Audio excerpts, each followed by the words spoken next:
Hello. Good morning, good afternoon, good evening, depending on your time zone. Welcome to my channel. My name is Ogbanje Joseph.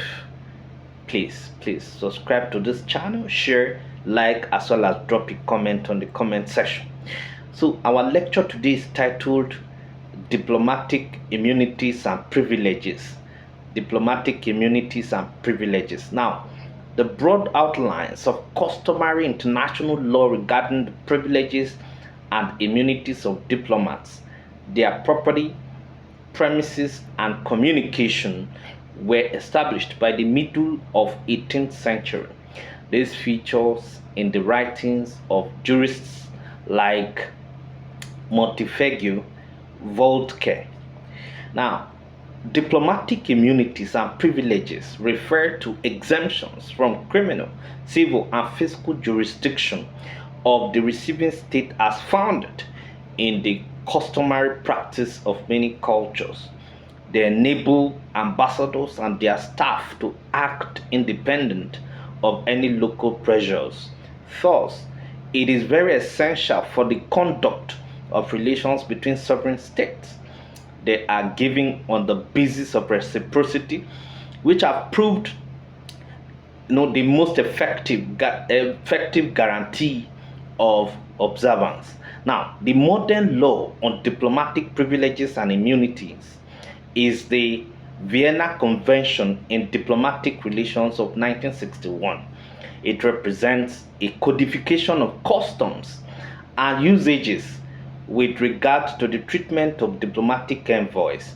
The preamble of the convention says the purpose of the privileges is not to benefit individual but to ensure efficient performance of function of diplomatic missions as representing states. However, customary international law continues to govern issues not expressly regulated by the convention. Articles 22 to 41 of the convention deals with the privileges and immunities of diplomatic missions. Now, let us look at the reasons. What are the reasons for immunities? Certain privileges and immunities are extended to diplomats, which are not guaranteed to private individuals. The reason for this, special status is largely of two folds. Number one reason: diplomats are personal representatives of their heads of states and also, in effect, if not in form, of their governments and hence of the people of their own countries. That is number one. Number two, in order to carry out their duties satisfactorily, they must be free of certain restrictions which local laws would otherwise impose. Now, ordinarily, they enjoy exemptions from direct taxes and customs duties from the civil and criminal jurisdiction of the countries to which they are credited, and in fact, from the laws of the foreign state in general. They themselves, their families, and the members of their staff are personally inviolable. Embassies and legations with all furnishings and their archives are regarded as part of the national territory of the states which diplomats represent, and are therefore immune from molestation by officials of the state or the local government or local governmental units in which the properties are usually located. Now, the same rights and privileges were extended to officials of the League of Nations and delegates to it, and they are now similarly extended to the United Nations. Consuls are not generally accorded as many rights and privileges as diplomats, and their status is regulated more by agreements between governments or by courtesy privileges than by well established rules of international law. Now, in certain instances, they are extended, they are extended of they are extended all the privileges and immunities of diplomats, usually when they perform diplomatic as well as consular functions. On the other hand, non-career consuls receive few, if any, immunities. Almost invariably, consular offices and archives are regarded as the property of the nations which the consuls represent and are therefore, in a sense, extraterritorial. Consuls are generally exempted from local taxes and customs duties, but except for the giving of testimony in civil cases, they are customarily held to the subject, to the laws, to be subject of the laws of the state of their residence. Now, there are, of course, many variations and exceptions to the generally recognized status of diplomatic and consular officials as here described. The Vienna Conventions of 1961 and 1963, to which reference has already been made, constituted an effort to state the commonly acceptable rules regarding the status of such officials. But even these conventions have not received universal acceptance. Moreover, cases are always arising in which diplomats and consuls are alleged to have abused their privileges, or in which a state is alleged to have violated the immunities of these representatives or their residences. Some cases are relatively minor, as for example, traffic violation, traffic violations, and of course, involving no injury to persons, but they may cause bad feelings on the part of local officials, of the populace, okay, of the populace, or both, and or the populace, and or both, and even on the part of the government concerned. The United States granted full diplomatic privileges and immunities to United Nations officials and delegates over the protests of articulate groups in country and in the Congress. However, during the Cold War, Centers for Subversive and Espionage Activities, and there was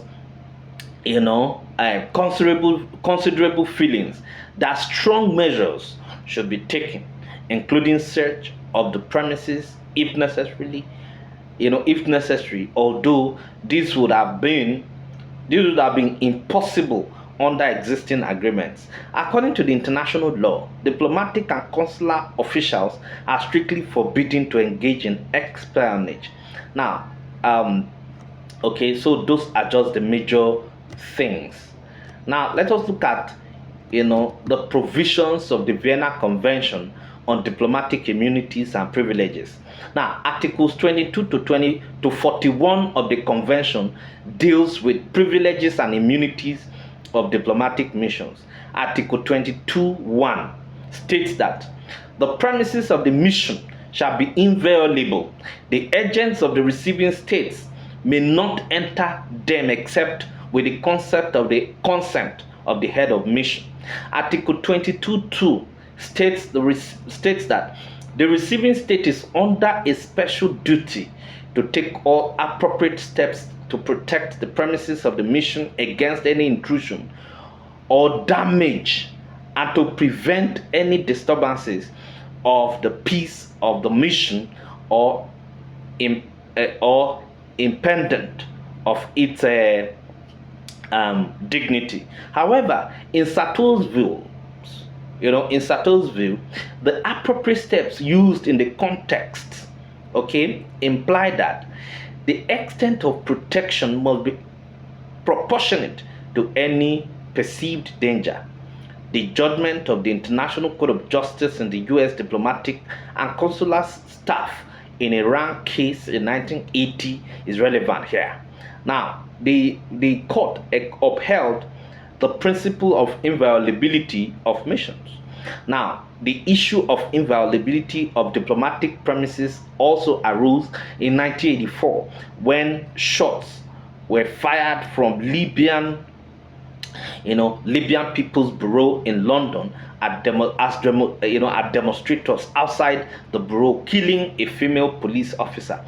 The British government refrained from authorizing entry into the premises of the Libyan mission. Instead, it asked for the recall of the staff of the bureau and thus, complying strictly with the principle laid down by International Court of Justice in Article 23.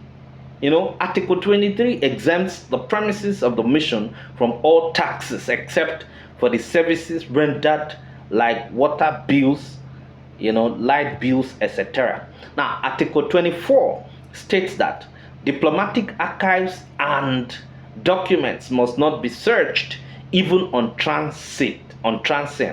Closely related to this is Article 27, which prohibits the opening or detention of diplomatic bags by host authorities. Such bags must be clearly marked as diplomatic bag and should contain only official documents and articles. Article 26 enjoins receiving states to grant the diplomats the freedom of movement in his territory except zones regarded as security zones. Article 29 accords inviolability to the persons of a diplomat. The host state must treat him with due respect and protect him. Now, the host state shall take all appropriate steps, to protect him from danger or attacks. Appropriate steps used in this concept do not mean surrendering to kidnappers. Ambassador Count von Spreti was kidnapped in 1970. Now, the kidnappers requested for a ransom, which the government refused, and he was consequently murdered. Article 30 confers inviolability and protection also on private residence of a diplomat. Under Article 31, a diplomatic agent shall enjoy immunity from criminal, civil, and administrative jurisdiction of the receiving state except in respect of actions relating to private immovable property, succession matter, and action relating to private professional or commercial activity. So Article 41, subsection 3 or section 3 states that the premises of a diplomatic mission must not be used in any manner incompatible with the functions of the mission. Now, Dana is of the view that in the last resort, a receiving state which is sufficiently sure of evidence of abuse should risk a violation if it believes its essential security is at risk.